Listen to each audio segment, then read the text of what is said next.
Times of India சமயம் தமிழ் நேயர்களுக்கு வணக்கம். இன்று நம்மோடு சிறப்பு அழைப்பாளராக இணைந்துள்ளார் ஓய்வு பெற்ற ஏடிஎஸ்பியான திருமிகு அனுசுயா அவர்கள். மேம் வணக்கம். மேம் வணக்கம் சார். மேம், நேற்று நடந்த ஒரு சம்பவம் தமிழ்நாட்டையே ஒரு அதிர்ச்சிக்குள்ளாக்கி இருக்கு. அதாவது திருத்தணியில் ஒரு 4 சிறார்கள் ஒரு வடமாநில இளைஞர்கள் ஒரு பட்டாக்கத்தியோட வெட்டியிருக்காங்க. இது எப்படி மேம் வடமாநில இளைஞர் மேலே ஒரு வெறுப்பு அப்படின்னு பார்க்கலாமா, இல்லை அவங்களுக்கு இங்கே ஒரு சேஃப்டி அவங்க மேலே ஒரு வன்முறை காரணமாக இது நடந்திருக்கு அப்படின்னு எடுத்துக்கலாமா? அதை அதான் சார், அந்த கொடூரமான செயலுக்கு ஃபஸ்ட்டு ரொம்ப வருத்தம் தெரிவிக்கிறேன் சார். அதனால் அதாவது ஒரு வட மாநிலத்தை சேர்ந்தவர்னு சொன்னால் அவருக்கு எந்த உரிமையும் இல்லை அப்படிங்கிறதுலாம் கிடையாது. நம்ம தமிழ்நாட்டுக்கு வந்துட்டார் அப்படிங்கிறதுக்காக அவருக்கு யாருமே உறவுகள் இங்கே இல்லை சப்போர்ட் இல்லை அப்படின்னு சொல்லிட்டு நம்மளால் பார்க்கவே முடியாது. இன்றைக்கி நம்மளோட இந்திய அரசியலமைப்பு சட்டத்தில்ங்க சார், நமக்கு கொடுக்கப்பட்ட நம்மளுடைய சுதந்திர இந்தியாவில் நமக்கு கொடுக்கப்பட்ட உரிமைகள், ஃபண்டமெண்டல் ரைட்ஸ், நமக்கு அடிப்படை உரிமை எல்லா மனிதனுக்கும், இந்தியாவில் பிறந்த இந்திய குடிமகனான ஒவ்வொருத்தருக்கும் இருக்க வேண்டிய அந்த சட்டத்தில் என்ன சொல்லியிருக்குன்னு சொல்லிட்டு, இப்போ ஆர்டிக்கல் இந்திய அரசியலமைப்பு சட்டம் ஆர்டிக்கல் 19 என்ன சொல்லுதுன்னா, பேச்சு சுதந்திரம் உள்ளிட்ட சில உரிமைகளுக்கான பாதுகாப்பு, குடிமக்கள் அனைவரும் பின்வரும் உரிமைகளை பெற்றிருக்கிறார்கள். அதாவது இந்தியாவில் பிறந்த இந்திய குடிமகளுக்கு என்ன உரிமைன்னு சொல்கிறாங்க, அவங்களுக்கு இந்திய நிலவரை முழுவதும் சுதந்திரமாக உலவிடும் உரிமை, அவங்க இந்தியாவுக்குள்ளே எங்கே வேணாலும் போகலாம். அதே மாதிரி இந்திய நிலவரையின் எந்த பகுதியிலும் வசித்திட மற்றும் தங்கிட உரிமை, அவங்க எங்கே வேணாலும் குடியேறலாம், எங்கே வேணாலும் அவங்க குடியிருக்கலாம், அவங்க வசிக்கலாம். அதனால் இவங்க சவுத் இந்தியன் நார்த் இந்தியன் அவங்கள நம்ம என்ன வேணாலும் பண்ணலாம் அப்படின்னு சொல்ல முடியாது. அதே மாதிரி பார்த்தீங்களா, பிரிவு 7 என்ன சொல்லுதுன்னா, எந்த தொழிலையும் செய்வதற்கும் வர்த்தகம் அல்லது வணிகம் எதையும் செய்வதற்கும் உரிமை. இப்போது நார்த் இந்தியன்ஸ் நிறைய பேர் முன்னாடியே வந்துட்டாங்க, நிறைய மார்வாடிஸ் இருக்காங்க. இன்றைக்கி அவங்க தான் பெரிய மில்லியனராக இருக்கிறாங்க. இன்றைக்கி நிறைய பட தொழிலதிபர்கள், சினிமா தயாரிப்பாளர்களுக்கெல்லாம் இன்றைக்கி நிறைய பணம் கொடுத்து உதவுறது அவங்க தான். இன்றைக்கி நார்த் இந்தியன்ஸுங்கிறது நம்ம சாதாரணமாக சொல்ல முடியாது. அவ்வளோ பெரிய தொழிலதிபர்கள், இன்றைக்கி ஜுவல்லரி ஷாப் எல்லாமே அவங்களது தான். அப்போ அவங்க பார்த்தீங்களா, இந்த எந்த தொழிலையும் செய்வதற்கும் வர்த்தகம் அல்லது வணிகம் எதையும் செய்வதற்கும் உரிமை. அப்போது நார்த் இந்தியன்ஸ் இங்கே வேலை பார்க்குறாங்க, அவங்க தங்கவே கூடாது, அவங்க இங்கே தொழில் பண்ணக்கூடாது, இங்கே வணிகம் பண்ணக்கூடாது அப்படின்னு சொல்லவே முடியாது. நேற்றுக்கு அந்த வீடியோ பார்க்கும்போது அவ்வளோ வேதனையாக இருக்குது. என்னென்னா, ஒரு பையன் பாவம் போல் உட்காந்துட்டு வரான் அந்த நார்த் இந்தியன், அவன்கிட்ட போய் இவனுங்க பட்டாக்கத்தி, அந்த சின்ன சிறுவர்கள் நம்ம சொல்கிறோம், அவருங்க இளைஞர்கள்னு சொல்கிறோம், அவனுங்களுக்கு எப்படி பட்டாக்கத்தி வந்துச்சு, அது ஒரு ட்ரெயினில், அது ஒரு பொது இடத்துல, எவ்வளோ பயணிகள் வரக்கூடிய இடம், அதில் போய் இவனுங்க கத்தியை காட்டி, அதாவது எப்படி ஒரு அதிபயங்கர பீதியை உண்டு பண்ணக்கூடிய, பொது அமைதிக்கு பங்கம் விளைவிக்கக்கூடிய, பீதியை உண்டு பண்ணக்கூடிய ஒரு செயலை செய்துட்டு வரானுங்க. இதில் ஆர்பிஎஃப் போலீஸும் நம்ம ரயில்வே ப்ரொடெக்ஷன் ஃபோர்ஸும் இவங்க மேலே கேஸ் போடணும். ஏன்னா அவங்க ட்ரெயின்லையும் அதை மாதிரி பண்ணிட்டு இருக்கானுங்க. பெண்கள் போகிறாங்க, குழந்தைகள், இல்லை வயதானவர்கள், இல்லை ஆண்கள், இந்த மாதிரி பட்டாக்கத்தி வச்சுட்டு அவன் ரீல்ஸ் பண்ணுறதுக்காக அந்த நார்த் இந்தியன் இளைஞர்கிட்ட போயிட்டு முன்னாடி அப்படி அந்த கத்தியை காட்டி வெட்டுற மாதிரி அப்படி பண்ணிட்டு இருக்கான். அப்போ அதை கேட்கறதுக்கு அங்கே யாருமே இல்லையா, இல்லை போலீஸ் இல்லையா? அதுக்கும் பிறகு அந்த பையனை இழுத்துட்டு போட்டு அந்த திருத்தணியில் அந்த ட்ரெயின் ரோட்டுக்கு பக்கத்தில் தான் ரயில்வே ரோடு, அந்த ரயில்வே ஸ்டேஷன் பக்கத்துலேயே சொல்கிறாங்கல்ல, அந்த இடத்துல போட்டு அவன் வெட்டியிருக்கான். அப்போ வெட்டும்போது நம்ம அதையும் இவனுங்களே படம் எடுக்கிறானுங்க, படம் எடுத்து அதை வெளியிடுறானுங்க. அப்போ எவ்வளோ பெரிய துணிச்சல்! அவங்களுக்கு சட்டம் தெரியாதா, இல்லை அவனுங்களை அப்படி வெட்டுனா அவங்களுக்கு எப்படி வலிக்கும்னு தெரியாதா, இல்லை அந்த பெற்றோர்கள் என்ன பண்ணுறாங்க, அவங்களோட ஹேர் ஸ்டைலும், அவனுங்க கஞ்சா அடிச்சுக்கிட்டு அவனுங்க ஸ்டைலையும், அந்த பையன் அப்படி துடிக்கிறான், அவனால் எதிர்க்கவே முடியல, அவனை டிஃபெண்ட் பண்ணவே முடியல. 4 பேர் சேர்ந்துட்டு அப்படி வெட்டுறானுங்க, கத்துறானுங்க அந்த ரத்தத்தோட. இது என்ன, இந்த சுதந்திர இந்தியாவா, இல்லை இது ஒரு வெறி பிடிச்ச மிருகமாட்டம் இருக்கிறானுங்க. உண்மையாக இவங்களை தான் சார் என்கவுண்டர் போடணும். இவனுங்க சிறார்கள் 17 வயசு அப்படின்றது என்கவுண்டர் வரலும் போகணுமா அப்படின்னு ஒரு சந்தேகம். அதுக்கு முன்னாடி உங்ககிட்ட கேட்கணும்னு நினச்சது, அவங்க எல்லாம் போதையில் பண்ணிட்டாங்க அப்படின்னு எல்லாருமே சொல்கிறாங்க. ஒரு 17 வயசு சிறார்களுக்கு ஒரு 4 பேருக்கு அந்த அளவுக்கு போதை கலாச்சாரம் இருக்குது அப்படின்னும் போது நம்ம தமிழ்நாட்டோட சட்டம் ஒழுங்கு எப்படி இருக்குது அப்படின்னு ஒரு கொஸ்டின் வருது இல்லை மேம்? சார், அவங்க சிறார் சொல்லவே கூடாது சார். என்ன பொறுத்த அளவும் சார், இன்னைக்கு அந்த காலத்தில் இருந்தாங்க சார். அந்த காலத்தில் இருக்கும்போது 18 வயசு வரையும் கிராமங்கள்ல இருந்தாங்க. ஒரு குற்றம் செய்யறதுக்கு அச்சப்பட்ட காலத்தில் அப்போ வச்ச சட்டம் சார் 18 வயசுன்னு சொல்லிட்டு. ஆனால் இப்போ அவ்வளவும் சார் இன்னைக்கு படிக்கிறாங்க, வெளியில் போகிறாங்க, நிறைய இப்போ மீடியாஸ் நிறைய வந்துச்சு, அதில் எல்லாமே பார்த்து தெரிஞ்சுக்கிறாங்க. அவங்க இந்த ரீல்ஸ் எல்லாம் எப்படி இந்த கத்தியெல்லாம் வச்சுட்டு இருக்காங்க. அத மாதிரி 18 வயசு அந்த காலத்துல உள்ள இளைஞர்கள் கிடையாதுங்க சார். இன்னைக்கு பாருங்க, ஒரு ஒரு ஒரு பையனோ இல்ல ஒரு பொண்ணோ மேஜருங்கும் போது ஒரு அந்த பொண்ணு வந்து ஒரு பெண்மை அடைகிறதும் இல்ல ஆண்மை அடைகிறதும் அப்பயே அவங்க மேஜர் ஆயிடுறாங்க. இன்னைக்கு ஒரு அவனை வந்துட்டு இப்ப நிர்பயா கேஸ்ல போய் அவனை வந்துட்டு நம்ம சிறாறு இளைஞன் அப்படின்னு நம்ம சொல்லிட்டு அவனுக்கு தண்டனையை குறைச்சு சொல்றோம், அவன் வாழணும்னு சொல்றோம். ஆனா அவன் போய் ரேப் பண்றான் சார். அத்தனை சித்திரவதைப்படுத்தும் போது அந்த இளைஞர் மனசுல எப்படி ஒரு வன்மம் உண்டாச்சு? அவனை எப்படி சிறார்னு பார்க்க முடியும், இல்லை இளைஞர்னு பார்க்க முடியும்? இந்த சட்டத்திலே இருக்குங்க சார். இப்ப நம்மளுடைய நீங்க சொல்ற மாதிரி சிறார் அப்படிங்கும் போது இதுல வந்துட்டு நம்ம பாரதிய நியாய சங்கீதால பாரதிய நீதி சட்டத்துல அது செக்ஷன் 20ல வந்துட்டு என்ன சொல்லுதுன்னு சொன்னா, செக்ஷன் 20ல சிறாருக்கு வந்துட்டு சொல்றாங்க, டெஃபினிஷன் சொல்றாங்க. 7 வயதுக்கு உட்பட்ட ஒரு குழந்தையின் செய்கை, 7 வயதிற்கு உட்பட்ட ஒரு குழந்தையினால் செய்யப்படும் குற்றம் குற்றமாகாது. ஒரு 7 இயர்ஸ், பிலோ 7 இயர்ஸ். அதே மாதிரி 7 வயதுக்கு மேற்பட்டதும் 12 வயதுக்கு உட்பட்டதும் புரிந்து கொள்ளும் பக்குவம் அடையாததுமான ஒரு குழந்தையின் செய்கை அது வந்து குற்றமாகாதுன்னு சொல்றாங்க. அப்போ 12 வயசு வரையும் தான் வந்துட்டு குற்றமாகாது, அவங்களதான் சிறார் சொல்றோம் நம்ம.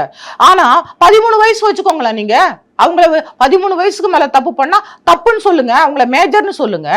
அதாவது இந்த சிறார் அப்படிங்கிற வயது வரம்ப வந்து 12 வயசு அப்படின்னு நீங்க தானே சொல்லிருக்கீங்க. இங்க இப்ப பாரதிய ஆகாதுங்கிறது 12 வயசு. ஆமா, அப்ப 13 வயசுல குற்றம் ஆயிடுது இல்ல, அதை எப்படி அவங்கள நீங்க சிறார்னு பாக்குறீங்க? 13 வயசுக்கு மேல செய்யறத நீங்க ஜுவனல் ஜஸ்டிஸ் ஆக்ட்ல வந்துட்டு அவங்களுக்கு வந்துட்டு ஜுவனல் ஜஸ்டிஸ் போர்டு தான் அவங்களுக்கு வந்துட்டு ட்ரையல் பண்ணணும். அவங்களுக்கு 12 வயசு வரலும் குற்றமே இல்ல, அவங்க குற்றமே செஞ்சிருந்தா கூட அது அவங்களுக்கு தெரியாம பண்ணிருக்காங்க, அவங்களுக்கு விவரம் இல்ல. 13 வயசுல விவரம் வந்துருது இல்ல. அப்போது நீங்க சொன்ன மாதிரி ஜுவனல் போட முடியும் இல்லையா? அந்த 13ல இருந்து 18 வரை ஜுவனல் இருக்கணும். நான் என்ன சொல்றேன், நீங்க 12 வயசு வரையும் குற்றம் இல்லன்னு சொல்லிட்டீங்கல்ல, அப்ப நீங்க 13 வயசுல இருந்து குற்றம், அப்ப ஜுவனல் ஜஸ்டிஸ் போர்டுல கொண்டாந்து அவனை ரிமாண்ட் பண்றீங்க, நீங்க கூர்நோக்கு இல்லத்துக்கு நீங்க அனுப்புறீங்க, எல்லாமே பண்றீங்கல்ல, அதை நீங்க ரெகுலர் ஆக்கிடுங்க. ஏன்னா அவனுக்கு தண்டனை கொடுத்தாதான் அப்ப இந்த இளைஞர் சமுதாயம் உருப்படும். அவங்க ஏதோ ஒரு 13 வயசு பையனை வந்து வேற ஒருத்தர் இன்ஃப்ளூயன்ஸ் பண்ணி அப்படி செய்ய வச்சுட்டா கூட நீங்க அது எப்படி பண்ண முடியும்? இன்ஃப்ளூயன்ஸ் பண்ணி பண்ண வச்சுட்டாங்கன்னா அதுக்கும் சட்டம் சொல்லிருக்காங்க. இப்போ இதுல இருக்கு பாத்தீங்களா, தமது விருப்பத்திற்கு மாறாக உண்டாக்கப்பட்ட குடிபோதை காரணமாக நிதானித்து பார்க்கும் திறனற்ற ஒருவரின் செய்கை குடிபோதையில் இருப்பவர் செய்த குற்றம் குற்றமாகாது. போதையின் காரணத்தினால் செய்கையின் இயல்பை அறியாதிருப்பது அல்லது அவர் செய்வது நல்லதா என சட்டத்திற்கு முரணானதா என்று அறியாதிருப்பது, அந்த போதை அவரது விருப்பத்திற்கு மாறாக கொடுக்கப்பட்டிருத்தல் வேண்டும். இப்போ நீங்க சொல்றீங்க அந்த போதை வந்து அவருக்கு விருப்பத்துக்கு மாறாக கொடுக்கப்பட்டு அவர் ஒரு தவறு செய்தா தவறு இல்லைன்னு இருக்குது. ஆனா இதுல வந்துட்டு தானே குடிச்சிட்டு பண்றது வந்து அது வந்து குற்றமாகாது அப்படின்னு சொல்லக்கூடாது. ஏன்னு சொன்னா தானே இப்ப குடிச்சிட்டு வந்துட்டு இல்ல கஞ்சா போட்டுட்டு வந்து அவனுக்கு இது கஞ்சா பொருள் இது போதை பொருள் தெரியும், அவனே உட்கொண்டுட்டு வந்துட்டு இந்த மாதிரி ரீல்ஸ் போடுறதுக்காக வெட்டிட்டு இருந்தான்னு சொன்னா அது குற்றம். இது வந்து எப்ப குற்றமாகாது? இப்ப குடிபோதையில பண்ணிட்டான் அப்படின்னு சொல்றது இன்னொருத்தங்க கம்பல் பண்ணி கொடுத்து அவ ஒரு இன்டாக்சிகேஷன் அவர் போதையில வந்துட்டு ஒரு தவறு பண்ணிட்டான் அப்படின்னு சொன்னா குற்றமாகாதுன்னு சொல்றாங்க. இன்னொருத்தங்க கம்பல் பண்ணி கொடுத்துதான் சொல்றாங்க.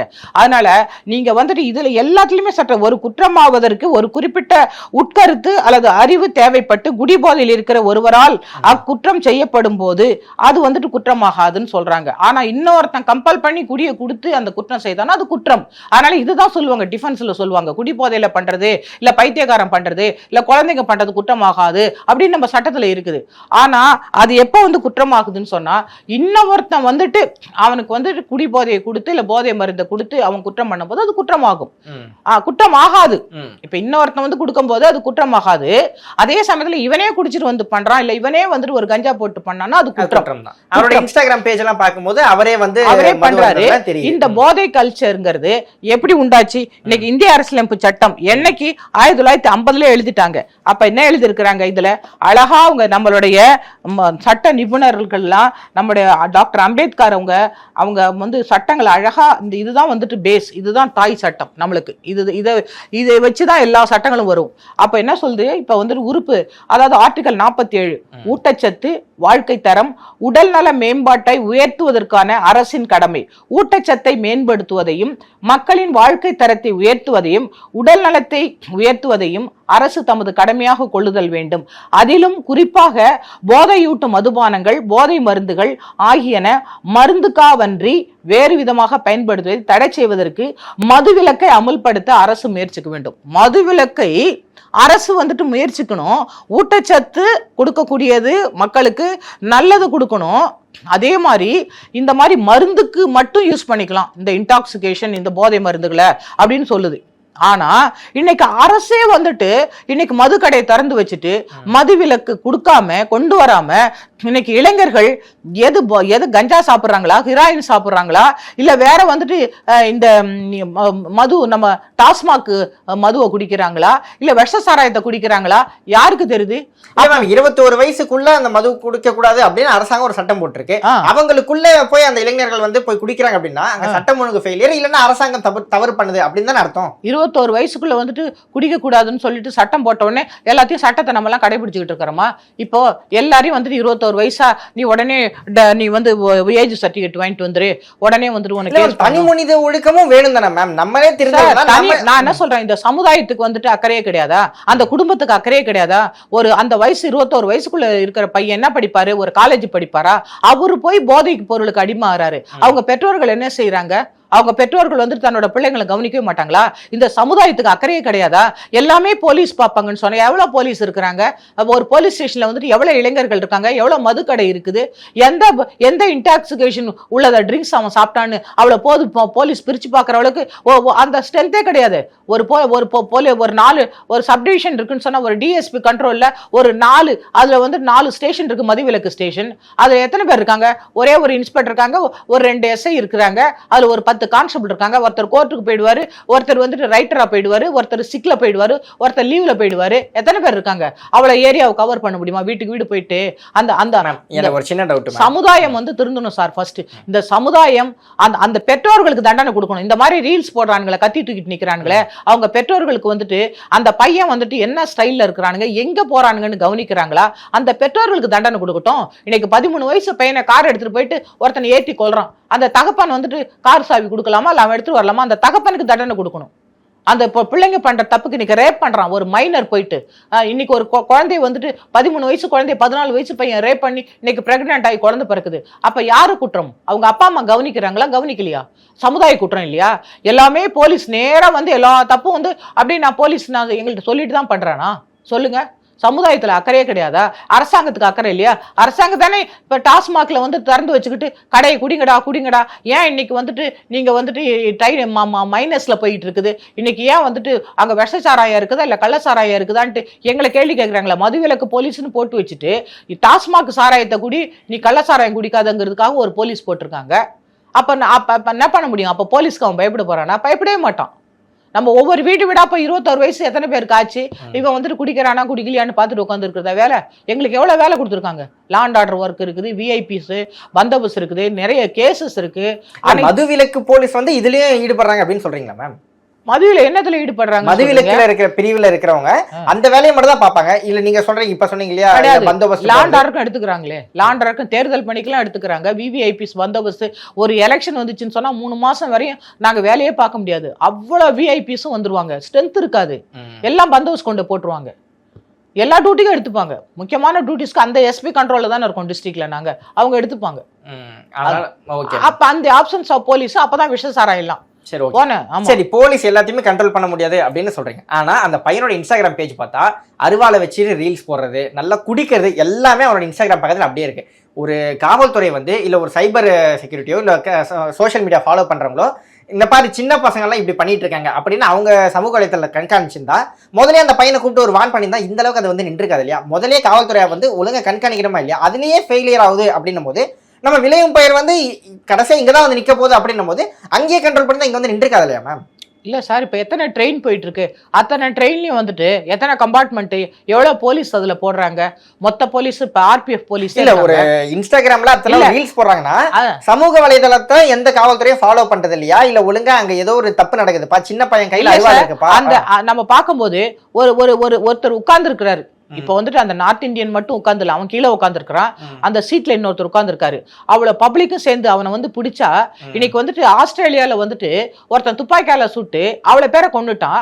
ஒருத்தர் தைரியமா போய் அவனை பின்னால பிடிச்சி அதுக்கு மேல இன்னும் கேஷுவாலிட்டி வராம பிடிக்கிறாரு சார். அந்த மாதிரி பிடிக்க கூடாதா? அந்த கம்பார்ட்மெண்ட்ல எவ்வளவு பேர் இருக்காங்க. இப்ப போலீஸ் வந்துட்டு அந்த இடத்துல இருந்தா நிச்சயமா அவன் அப்படி பண்ணிருக்க மாட்டான்ல. இப்ப அந்த இடத்துல எல்லா கம்பார்ட்மெண்ட்லயும் போலீஸ் போடுற அளவுக்கு ஸ்ட்ரென்த் கிடையாதுல்ல போலீஸ் இல்லைங்களா? போலீஸ்க்கு அந்த ட்ரெயின்ல அந்த சம்பவத்து அன்னைக்கு கிடையாது மேம். நான் என்ன சொல்றேன்னா, அவன் இதுக்கு முன்னாடியே ஏகப்பட்ட ரீல்ஸ் வந்து அறிவாளோட போட்டிருக்கான், நீங்க கூட பாத்துருப்பீங்க. அப்படின்னும் போது அவனோட சமூக வலைதளத்துல இந்த சின்ன பசங்க கிட்ட எல்லாம் கையில கத்தி இருக்குப்பா, இங்க ஏதோ தப்பு நடக்குது அப்படின்னு அந்த டிவிஷன்ல இருக்கிறவங்களோ இல்ல அந்த சர்க்கிள்ல இருக்கிறவங்களோ கூப்பிட்டு அவனை வான் பண்ணியிருந்தாவோ இல்ல பெற்றோர்களை கூப்பிட்டு வான் பண்ணியிருந்தாவோ இந்த இடத்துல வந்து நின்று இருக்காது இல்ல. இன்னைக்கு வான் பண்ணலாம், இன்னைக்கு வான் பண்ண கூடாதுன்னு சொல்லிட்டு இல்ல. அந்த ரீல்ஸை ஃபர்ஸ்ட் அந்த லிமிட் போலீஸ் பார்த்துருக்கணும். நான் பார்த்துட்டு வந்துட்டு எல்லா வலைதளங்கள்ல எல்லாமே போயிட்டு இருக்குது. இப்ப நம்ம போடுற அனைத்து வந்துட்டு வீடியோஸ் எல்லாம் போடுறோம். அதே மாதிரி வந்துட்டு இன்னைக்கு ரீல்ஸ் போடுறது மாத்திரம் கிடையாது, எவ்வளவு வந்துட்டு செக்ஸ் பிக்சர் வந்துட்டு இருக்குது. இதை வந்துட்டு யார் கண்ட்ரோல் பண்ணுது? ஒண்ணு இப்ப வந்துட்டு அரசாங்கம் வந்துட்டு இதுக்கு முடிவு எடுக்கணும். இந்த மாதிரி வந்துட்டு வலைதளங்கள்ல இந்த மாதிரி இப்போ நாங்க வேலை பார்க்குற காலத்துல இப்ப தியேட்டர்ல போயிட்டு நாங்க வந்துட்டு சினிமா பார்ப்பாங்க. இடையில வந்துட்டு ஒரு தப்பான படங்கள் போட்டுருவாங்க, ப்ளூ ஃபிலிம் ஓடுதுன்னு சொல்லிட்டு சொன்னாங்கன்னா அந்த நைட் ஷோல நாங்க போய் போலீஸ் பிடிப்போம். அதே மாதிரி வந்துட்டு நம்ம லைசன்ஸை வந்துட்டு அந்த வந்து சீஸ் பண்ணிடுவோம், அந்த படத்தை ஓட்டக்கூடாதுன்னு சொல்லுவோம், அதில் போட்டவரை அரெஸ்ட் பண்ணுவோம். ஈவன் அதில் சிகரெட் பிடிச்சாலும் தேட்டரில் போய் நம்ம பிடிப்போம். இப்போ அதெல்லாம் கிடையவே கிடையாது. இப்போ வலைதளங்களில் அனைத்தும் வந்துருச்சு. அப்பா அம்மா பார்க்கும்போது குழந்தைங்களும் அதே தான் சேம், அது மைனர் மேஜர்லாம் கிடையாது. எல்லா செக்ஸ் பிக்சரும் அதுல பாக்குறாங்க, உடம்ப காமிக்கிறாங்க, எல்லாமே அதுல பாத்துக்கிறாங்க குழந்தைங்க. அப்போ இதை தடை செய்யறது யாரு? அரசாங்கம் தானே ஒரு முடிவு எடுக்கணும். இந்த மாதிரி யூடியூப் இப்ப குளோபலா இருக்குது, எல்லாமே உலகம் முழுசும் இது வருது. எங்க இருந்து யூடியூப் போடுறாங்க, அந்த கம்பெனியை போய் வந்துட்டு லைசன்ஸ் கேன்சல் பண்றது, இதெல்லாம் யார் பண்ணணும்? இதெல்லாம் அரசாங்கம் பண்ணணும், வெளியுறவுத்துறை அமைச்சர் பண்ணணும். இது யார் பண்ண முடியும்? போலீஸ் நினைச்சா உடனே யூடியூப்ல நீங்க அதை போடாதீங்கன்னு சொல்ல முடியுமா? அப்படி கிடையாது. சரி, ஓகே மேம். இப்போ வந்து காவல்துறை வந்து எல்லாத்தையும் ஃபாலோ பண்ண முடியாதுன்னு சொல்றீங்க. பிளஸ் காவல்துறை கிட்ட அவ்வளவு எக்யூப்டா இல்ல, அதிகமான காவல்துறை அதிகாரிகள் இல்ல அப்படின்னு சொல்றீங்க. இப்ப சமூக வலைதளத்துல ஒரு ஆயுதத்தை வச்சு ஒரு சிறுவன் வந்து ஒரு ரீல்ஸ் பண்ணும்போது கூட அதை வந்து கண்டுபிடிக்கிற மாதிரி ஏகப்பட்ட டெக்னாலஜியா கூட வந்துருச்சு. ஏஐ மூலமா கூட ஏதாவது கண்டுபிடிக்க, அந்த மாதிரி ஆர்டிஃபிஷியல் இன்டெலிஜென்ஸ் வச்சு கொஞ்சம் அதிகமா ஒரு செக்யூரிட்டியை வச்சு நீங்க அதை கண்ட்ரோல் பண்ணலாமே. கூப்பிட்டு அந்த பையன் ஏதோ ஒரு தப்பு பண்றான்னா அவனை கூப்பிட்டு வான் பண்ணிருக்கலாமே அப்படிங்கிறத நான் கேட்கறேன். இல்லை சார், இப்போ சைபர் கிரைம் எல்லாம் இருக்குதுங்க சார். இப்போ வந்து இப்போ டெக்னாலஜி வந்துட்டு வளர்ந்துருச்சு. அதே சமயத்தில் இப்போ எனக்கு வந்துட்டு இப்போ த்ரெட்டனிங் கால் வந்துச்சு. அது வந்துட்டு இப்போ அது அந்த அந்த நம்பரை பார்த்துட்டு அது இன்டர்நெட் காலுங்கிறாங்க. ஆனால் வந்துட்டு வெளிநாட்டிலேருந்து வருதுன்னு சொல்கிறாங்க. அதுவும் நான் வந்து டிஜிபிட்டே மனு எழுதி கொடுத்தேன். இன்ன வரையும் அந்த நம்பரை கண்டுபிடிக்கல. யார் வந்துட்டு எனக்கு கொலை மிரட்டல் விடுறாங்கன்னு கண்டுபிடிக்கவே இல்லை. அப்போ அந்த அளவுக்கு வந்துட்டுங்க சார் டெக்னாலஜி வளரலையா? அல்ல அவ்வளோதான் வந்துட்டு தெரியுமா நம்ம இப்போ சைபர் கிரைமுக்கு? அது என்னன்னே தெரியவே இல்லை எனக்கு.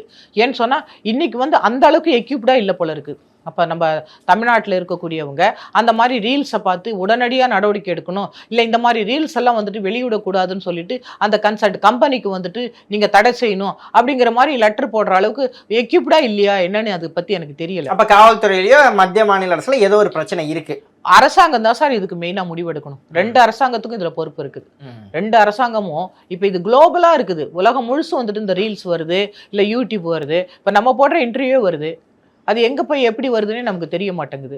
இப்போ அவங்க தானே எந்த கம்பெனிலேருந்து வந்துட்டு நம்ம வந்து அதை வெளியே விடுறாங்களோ அவங்களுக்கு தானே சார் தடை செய்யணும்னு சொல்லிட்டு அரசாங்கம் வந்துட்டு நம்ம இது பண்ணணும், உத்தரவு பிறப்பிக்கணும். சரி, ஓகே மேம். இப்போ இன்னொரு முக்கியமான குற்றச்சாட்டு என்னன்னா, சினிமா வந்து அதிகமாக வன்முறை காட்சிகளை காட்டுறாங்க. அதை பார்த்து தான் அப்படியே சொசைட்டி வந்து அதுக்கு ரிஃப்ளெக்ஷன் மாதிரி இருக்குது, அது அப்படியே பிரதிபலிக்குது.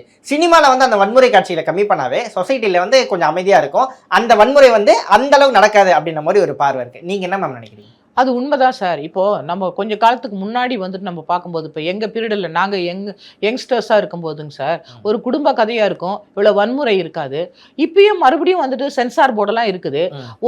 ஒரு ஹீரோ வந்துட்டு பல பேரை வெட்டுற மாதிரி தான் காமிக்கிறாங்க, கொலை பண்ணுற காமிக்கிறாங்க. அவங்கள வந்துட்டு போலீஸ் இருக்குதா, கோர்ட் இருக்குதா ஒன்றுமே தெரிய மாட்டேங்குது, அதை பற்றி காமிக்க மாட்டேங்கிறாங்க. ரவுடிஸும் இருக்குது, இந்த ரவுடி அந்த ரவுடி இதை மாதிரி கொலை பண்ணிக்கிறாங்களே தவிர அங்கே போலீஸு இல்லை கோர்ட்டு இந்த சட்டங்கள்லாம் இருக்குதானே தெரியல. அதை வந்துட்டு எப்படி சென்சார் போர்டு வந்து விடுறாங்கன்னு தெரியல. இந்த மாதிரி இளைஞர்கள் பார்த்துட்டு தான் இந்த மாதிரி வந்துட்டு இந்த மாதிரி ரீல்ஸ் போடுறதுக்காக இந்த மாதிரி கத்தி வச்சுட்டு சுத்துறதெல்லாம். அவன் வந்து தன்னை ரவுடினா ஒரு பெரிய ஆள் அப்படின்னு நினச்சிக்கிட்டு அந்த மாதிரி சுத்துறானுங்க. இப்போ அவன் அந்த சின்ன வயசுலேருந்து இப்படி பழகிட்டு தான் அப்புறம் அவன் ரவுடியா மாறுறது, கொலை பண்ணுறது, கூலிப்படை ஆகிறது, இதெல்லாம் இப்படி தான். அதனால சினிமாவுக்கும் ரெண்டுமே சமுதாயமே பின்னி பிணைந்து தான் இருக்குது. சமுதாயத்தால வந்து சினிமா வருதா, சினிமாவால சமுதாயம் கெடுதா அப்படி தெரியல. ஆனா ரெண்டுமே பின்னி பிணைஞ்சிருக்குது. அதான் நல் நோக்கத்தோட அந்த காலத்துல இருந்த படங்கள்லாம் வந்துட்டு ஒரு கெட்டவன் அந்த ஒரு வில்லன் வந்துட்டு அவனுக்கு தண்டனை வரும், இல்ல சாவான், நல்லவன் வாழ்வான் அப்படிங்கிற மாதிரி தான் படம் எடுத்திருந்தாங்க. இப்பெல்லாம் வந்துட்டு ரவுடி தான் வந்துட்டு பெரிய ஆளா காமிச்சுக்கிறாங்க. இப்ப ரவுடி வெற்றவன் தான் பெரிய ஆளா காமிச்சுக்கிறாங்க. ஓகே. ஆனா அவங்க டைரக்டர் சைடு நம்ம கேட்கும்போது என்ன சொல்றாங்கன்னா, எல்லாத்துலயும் கருத்து சுதந்திரம் ஒண்ணு வேணும். ரெண்டாவது படங்கள்லயே கூட ஏகப்பட்ட குடும்ப படங்களோ நல்ல படங்களோ வருது. அதை பார்த்து இன்ஃப்ளூயன்ஸ் ஆகும் நாங்க எடுக்கிற அந்த கேங்ஸ்டர் மாதிரியான படங்களை பார்த்து மட்டும் தான் மாணவர்களோ இல்ல இளைஞர்களோ வந்து அப்படியே எடுத்துக்கிறாங்களா? அந்த படத்தையும் பார்க்குறாங்க. அவங்க வந்து தவறான ஒரு இன்ஃப்ளூயன்ஸை நாங்க எடுத்துக்கிட்டா நாங்க என்ன பண்றது அப்படின்ற மாதிரி கேட்குறாங்க இல்லையா? இல்ல எல்லாருமே எடுத்துக்கிறதே இல்லையே. இல்ல எடுத்துக்கிறவங்க தவறான எக்ஸாம்பிளை நம்ம எடுத்துக்கிட்டோம்னா அது அவங்க மேலதான் தப்பு. சினிமாவை நீங்க மொத்தமா குறை சொல்ல முடியுமான்னு கேட்கறாங்க இல்லையா? இல்ல அதுதான் நான் சொல்றேனே. இப்போ சினிமா வந்துட்டு ரவுடியை வச்சு வந்துட்டு ஒரு படம் எடுக்கிறாங்க, அவர் ஹீரோ மாதிரி.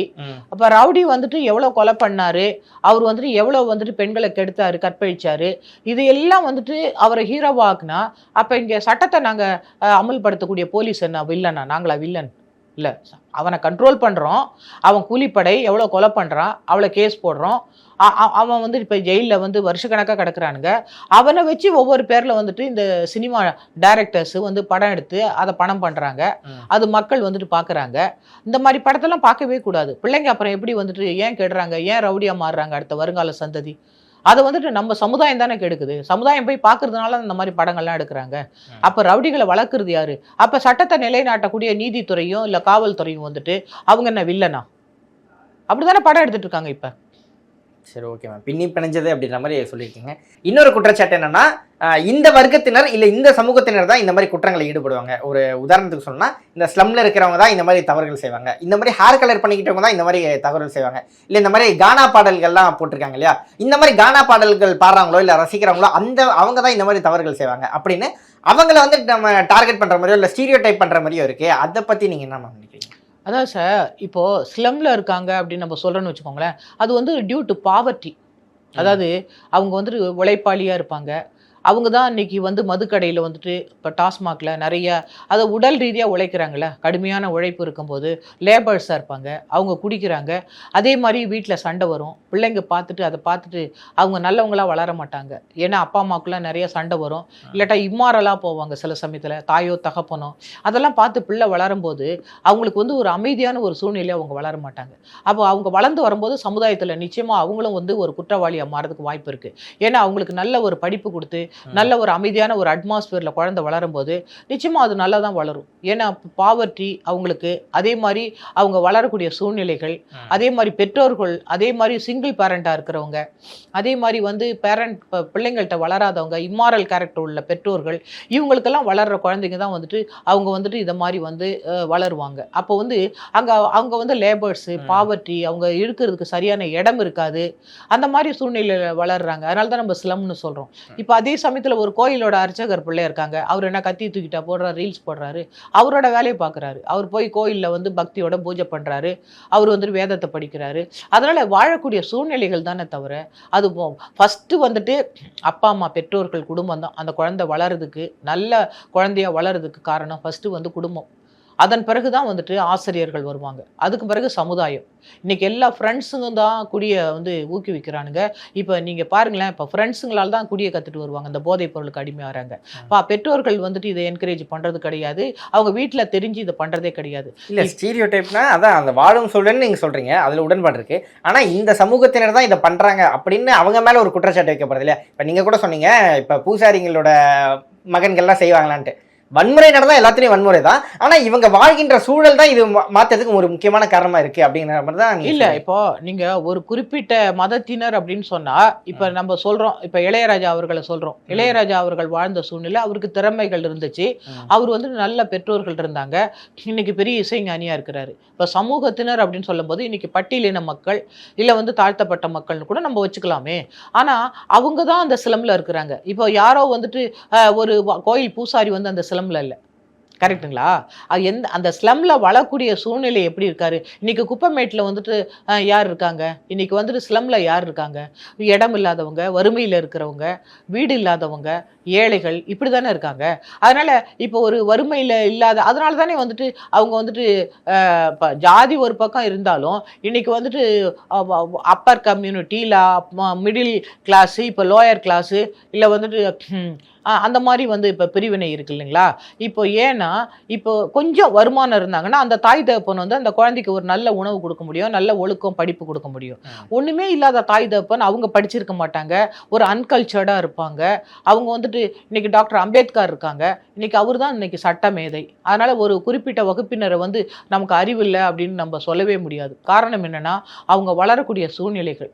அந்த அவருக்கு ஒரு நல்ல படிப்பு இல்லை நல்ல அப்பா அம்மா இல்லை நல்ல ஒரு சூழ்நிலை இருந்தா நிச்சயமா அவங்களோட திறமைகள் வந்துட்டு வெளிப்படும். அதனால எந்த குழந்தையும் நல்ல குழந்தைதான் மண்ணில் பிறக்கையிலே அவர் நல்லவராவதும் தீயவராவதும் அன்னை வளர்ப்பதிலே.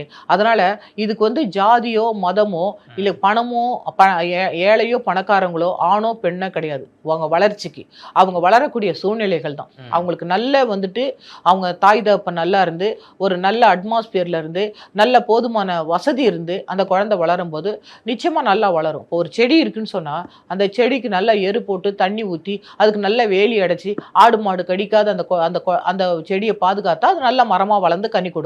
இப்போ எந்த செடியா இருந்தாலும் அந்த செடியை வந்துட்டு நல்ல சத்து இல்லாத உரம் இல்லாத அது காஞ்சி போச்சுன்னு சொன்னா அங்க ஜாதியோ மதமோ கிடையாது. இன்னைக்கு ஏன் நம்ம சொல்றோம்னு சொன்னா ட்ரவுன் ரோடன்ஸ் அதுவும் சிட்டில நம்ம பார்த்தோன்னு வச்சுக்கோங்களேன், இன்னைக்கு வந்துட்டு எல்லா மதத்தினரும் ஜாதியினரும் ஒன்னா தான் இருக்காங்க. ஏழைகள் ஒரு பக்கம் இருக்கிறாங்க, அதுல எல்லா மதத்தினரும் இருக்காங்க, எல்லா ஜாதியினரும் இருக்காங்க.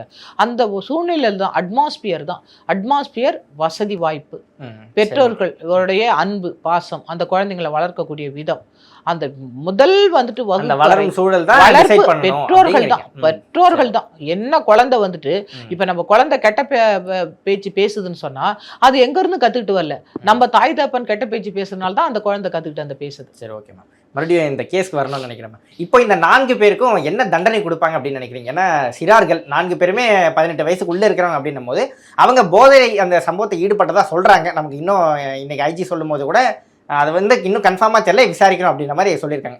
ஒருவேளை இந்த 4 பேருக்கு வந்து என்ன தண்டனை கிடைக்கும்? அப்படி கிடைச்சதுன்னா ஜுவெனல் ஆக்ட்ல தான் கிடைக்குமா இல்ல மற்ற 18 வயசு ஜுவெனல் ஜஸ்டிஸ் ஆக்ட்னு குழந்தைங்களுக்கு சிறார்களுக்கு பாதுகாப்பு, அவங்கள ரெகுலர் ஜெயில போடக்கூடாது, அவங்களுக்கு மஃப்டி போலீஸ் தான், அவங்க பயப்படுவாங்க. குழந்தைங்களை வந்துட்டு மித்த ரெகுலர் வந்துட்டு அக்யூஸ்ட் மாதிரி நம்ம அடிக்கக்கூடாது, ட்ரீட் பண்ணக்கூடாது அப்படிலாம் வந்து சொல்றாங்க. இளைஞர்கள் வளரக்கூடியவங்க. ஆனா இதுல அவங்க என்ன சொன்னாங்க, 109 தான் போட்டிருக்கிறாங்க. இப்போ செக்ஷன் 109 தான் வந்துட்டு ஐஜி சார் சொல்றாங்க. அதே மாதிரி கொடுங்காயத்தை உண்டு பண்ணுதல். இப்போ பாரதிய நீதி சட்டத்தில் இப்போ வந்துட்டு முன்னாடி திருநாட்7 இருந்துச்சு, இப்போ அது 109 ஆக்கிட்டாங்க. அந்த 109ல் எல்லாருக்கும் ஒன்று தான், கொலை முயற்சி. கொலை முயற்சியில் என்ன சொல்லுதுன்னு சொன்னா, அதாவது எந்த உட்கருத்துடன் அல்லது அறிவுடன் எந்த சூழ்நிலையில் ஒரு மரணம் விளைவித்திருந்தால் அவர் கொலை குற்றம் செய்தவராவாரோ அத்தகைய செய்கையை ஏதேனும் செய்து மரணம் ஏற்பட்டில்லாது இருப்பது கொலை முயற்சி குற்றமாகும். அக்குற்றத்திற்கு 10 ஆண்டுகள் வரை சிறை தண்டனை விதித்து தண்டிக்கப்படுதல் வேண்டும் மற்றும் அவரை அபராதத்திற்கு உள்ளாக்க செய்யலாம். மேலும் அத்தகைய கொலை முயற்சி செய்கையால் எவருக்கேனும் காயம் விளைவிக்கப்பட்டிருந்தால் குற்றவாளி ஆயுள் தண்டனைக்கு உட்படுத்தப்படுவார் அல்லது இதற்கு முன்னர் குறிப்பிட்ட அத்தகைய தண்டனை விதித்து தண்டிக்கப்படுதல் வேண்டும். அதாவது இதுல வந்து 10 ஆண்டு குறையாம தண்டனை இருக்கணும், ஆயுள் சிறை தண்டனை இருக்கணும் இந்த கொலை முயற்சிக்கு. அது வந்து நிச்சயமா மரணம் விளைவிக்கக்கூடிய குற்றம் தான். அது அவர் மரணத்துல இருந்து தப்பிச்சிட்டாருன்னா அது வந்துட்டு இது வந்துட்டு கொலை முயற்சி, அட்டெம்ப்ட் டு கமிட் மர்டர், இது வந்து கொலை முயற்சி இல்லைங்களா? அப்போ இது வந்து ஏன்னா தண்டனைங்கிறது வந்து சிறாருக்கு ஒரு தண்டனை அல்லது பெரியவங்களுக்கு ஒரு தண்டனைன்னு சட்டத்துல சொல்லவே இல்லை. இந்திய தண்டனை சட்டம் அதே மாதிரி பாரதிய நீதி சட்டத்துல திருநாட்7 கொலை முயற்சினா எல்லாருக்கும் ஒண்ணுதான். ஆனா இவங்க ஜுவெனல் ஜஸ்டிஸ் போர்டுல டிஸ்கிரிப்ஷன் ஆஃப் தி வந்துட்டு ஜட்ஜஸ் தான். நம்மளுடைய அங்க ஜுவெனல் ஜஸ்டிஸ் போர்டுல எங்க நீதி அரசர் நீதிபதி என்ன வந்துட்டு தண்டனை அவங்க கொடுக்குறாங்களோ அதுதான் வருமே தவிர, அதாவது ஒரு பெரியவங்கன்னாச்சும் வாழ்க்கையில வந்து நிறைய கொலை கேஸ் பார்த்துருப்பாங்க, கொஞ்சம் வெஞ்சன்ஸ் இருக்கும், இல்ல வந்துட்டு ஒரு ஜாதி கலவரத்துல என்னோட உறவை வெட்டிட்டான், இல்லை என் மனைவியை வெட்டிட்டான், இல்லை என் பொண்ணை வெட்டிட்டாங்கிற மாதிரி ஒரு வன்மம் இருக்கும். அந்த மாதிரி வெட்டுறதுக்கு கூட அதே மாதிரி இப்போ காதல் திருமணம் பண்ணும்பொழுது இல்லை இந்த மாதிரி நம்ம ஆணவ கொலை நடக்கும்போது ஒரு வெறித்தனமாக வெட்டுவாங்க. ஆனால் இது ஒன்றுமே இல்லை, அந்த பையன் ஒரு இன்னசென்ட்டு, நமக்கு சம்மந்தமே இல்லாத ஒரு பையன், அவன் வந்து ரீல்ஸ் போடுறதுக்கு அவன் ரெசிஸ்ட் பண்ணுறான். ரெசிஸ்ட் கூட பண்ணவே இல்லை, வெட்டிடுவானோங்கிற பயத்தில் அவன் உட்காந்துருக்கிறான். எந்த எதிர்ப்பும் தெரிவிக்கல. அந்த பையனை அவர் எதிர்க்க முடியாது, அவனுக்கு உறவுகள் கிடையாது, அவனை காப்பாத்துறதுக்கு யாருமே இந்த இடத்துக்கு இல்லை அப்படிங்கிற ஒரு துணிச்சல் அவனுங்க பண்றானுங்க அப்படின்னு சொன்னா நிச்சயமா அவனுங்களை அடுத்தது கத்தி பிடிக்கவே கூடாது சார். எங்கள் ஆஃபீஸர்ஸ்லாம் நல்லா அந்த மாதிரி ரவுடிங்களை உடைக்கிற ஆஃபீஸர்லாம் இருக்காங்க எங்கள் ஆஃபீஸர். அந்த மாதிரி ஆஃபீஸர் இவனுங்க மாட்டினானுங்கன்னு வச்சுக்கோங்க சார். நிச்சயமாக எங்கள் எஸ்பிலாம் வந்துட்டு சொல்லுவாங்க, ஜெயக்குமார் சார்லாம் 2 உடைக்கணும், அவன் எந்திரிச்சா நடக்கக்கூடாது, அவனுக்கு புண்ணு ஆறவே கூடாது, எலும்பு கூடவே கூடாதும்பாங்க. கத்தி பிடிச்சா அவன் கையை கத்தி பிடிக்காம அவன் கட்டை விரலை வந்துட்டு போட்டு உடைச்சிடணும் அப்படிம்பாங்க. அந்த மாதிரி உடைக்கணும் சார் அவனுங்களை. இனிமே அவனுக்கு வந்து இந்த நாட்டுக்கு சமுதாயத்தில் அதுவும் ஒருத்தனுக்கு வந்து பெயில் கொடுக்குறாராம். இப்போ நம்ம ஜட்ஜி பெயில் கொடுக்குறாரு, அவன் பரீட்சை எழுதுறதுக்கா? அவன் பரீட்சை எழுதி என்ன சாதிக்க போறான்? இந்த மாதிரி குடிகார பயிலும் கொலகார பயிலும் இவன் பரீட்சை எழுதி என்ன சாதிக்க போறான்? அவனை ரிமாண்ட் பண்றது இல்ல. இன்னைக்கு மக்களோட வரி பணத்துல அவங்களுக்கு சாப்பாடு போட்டு அவங்களுக்கு உட்கார வச்சு 3 வேளையும் வேலையே இல்லாத வெட்டியே இல்லாத குற்றவாளிக்கு அவளை பாதுகாப்பு கொடுக்குறோம். இன்னைக்கு பாதிக்கப்பட்ட அந்த பையன் எங்க இருக்கிறான்? அந்த பையனுக்கு எவ்வளவு வலி வலிக்கும், அவங்க பெற்றோர்களுக்கு எவ்வளவு துடிக்கும். இந்த பாதிக்கப்பட்டவங்களுக்கு ஏதாவது நீதி சொல்லுது அந்த நீதிமன்றம்? சட்டத்துல இடமே இல்லையா பாதிக்கப்பட்டவங்களுக்கு? நானும் தான் பாதிக்கப்பட்டேன், நான் பாதிக்கப்பட்டேன்னா எந்த தப்பு செய்ய நான் பாதிக்கப்பட்டவளாவே இருக்கிறேன். இந்த நீதித்துறைக்கு வந்து பாதிக்கப்பட்டவங்களுக்காக என்ன செய்யணும்னு சட்டம் இயற்ற முடியாதா? இந்த பார்லிமெண்ட்டுக்கு ஒரு சட்டம் ஏற்ற முடியாத? பாதிக்கப்பட்டவங்களை பத்தி கண்டுக்கிறதே கிடையாது. இன்னைக்கு குற்றவாளிக்கு தான் பாதுகாப்பா இருக்கு சட்டம். குற்றவாளிகளை விடுதலை செய்யலாமா, குற்றவாளிகள் தண்டிக்கப்படக்கூடாது, அவர்கள் சிறார்கள் இளைஞர்கள் எல்லாம் நீங்க ஒரு மனுஷனுக்கு சொல்றீங்களே, அப்ப வெட்டுப்பட்டவன் யாரு? வெட்டுப்பட்டவன் தண்டனை அனுபவிக்கணும். அவன் என்ன தப்பு செய்தான்? அவங்களுக்கு சட்டமே இல்லையா? இந்த நீதித்துறை அது பார்க்காதா? இந்த பார்லிமெண்ட் பாதிக்கப்பட்டவங்களுக்காக சட்டம் இயற்றவே மாட்டாங்களா? என்ன அதனாலதான் சார் வெட்டுறானுங்க. அவங்களுக்கு 3 வேளை அழகா மக்களோட வரி பணத்துல சாப்பாடு, அவனுக்கு சாப்பாடு தான், அவனுக்கு ஜாலியாக இருக்கிறானுங்க, சந்தோஷமாக உள்ள இருக்கிறானுங்க, அவனுக்கு குழந்தைங்க, அவனுக்கு சிறார் இளைஞர்கள்னு அவனை வெளியே விட்டுறானுங்க. இன்னும் ரவுடியாக மாறுறான், அவன் வெட்டுறான். அவன் என்ன சொல்கிறானுங்க, நான் ஜெயிலுன்னா பெயிலுங்கிறானுங்க. பெயிலில் தான் விட்டுறாங்களே, போன உடனே அவங்கள பார்த்தோன்னே பரிதாபமாக இருக்குது. அப்போ அந்த பாதிக்கப்பட்டவன் யாரு? அவன் மனுஷன் இல்லையா? இதெல்லாம் கண்ணுக்கு தெரியாதா நீதித்துறைக்கும் இந்த பார்லிமெண்ட்டுக்கும் சட்டம் இயற்றவங்களுக்கும்? ஒண்ணுமே கிடையாது. பாதிக்கப்பட்டவங்க கற்பு போனா கற்பும் வரப்போறது கிடையாது, கை போனா கையும் வரப்போறது கிடையாது, தலை போனா தலையும் வரப்போறது கிடையாது. அவனுக்கு தண்டனை கொடுத்தா இந்த பாதிக்கப்பட்ட குடும்பத்துக்கு என்ன சார் வரப்போகுது? ஒண்ணுமே கிடையாது. ஒரு காம்பன்சேஷன் கொடுக்குறாங்களே, கிடையவே கிடையாது. சரி, ஓகே. ரொம்ப விரிவாக உங்களோட கருத்துக்களை சொன்னீங்க. ரொம்ப நன்றி மேம், நேரத்தை கொடுத்து கருத்துக்களை. தேங்க்யூ சார், வணக்கம்.